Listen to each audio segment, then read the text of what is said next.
ఆగండి ఈ వీడియోని మాత్రం చూడండి. పిల్లలకి పెద్దలు కూడా చూడొచ్చు, నాకేం తెలియదు. సో చాలామందికి నిల్చుకొని బ్యాక్ పెయిన్ మాత్రం అస్సలు రాదనమాట.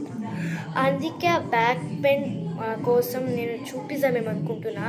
ఫస్ట్ వీడియోలో ఉంటుంది, సెకండ్ వీడియోలో ఉంటుంది, థర్డ్ వీడియో ఉంటుంది, లాస్ట్ ఫోర్త్ వీడియో కూడా ఉంటుంది. ఫోర్త్ వీడియోస్ అనమాట. ఇదైతే ఫస్ట్ వీడియో అనమాట. నేను చూపిస్తుండేది ఏమంటే బ్యాక్ పెయిన్. ఫస్ట్ ఇలా లెగ్స్ని కొంచెం స్ప్రెడ్ చేయండి. చాలామందికి ఇలా వస్తుంది కదా, అలా ఫుల్గా జస్ట్ ఇలా చేసుకోండి.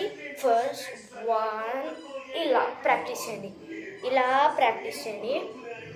ఇలా ప్రాక్టీస్ చేస్తారు కదా, అప్పుడు కొంచెం నిల్చుకొని ఇలా ఇలా ప్రాక్టీస్ చేయండి. నేను డైరెక్ట్గా వెళ్ళిపోతున్నాను.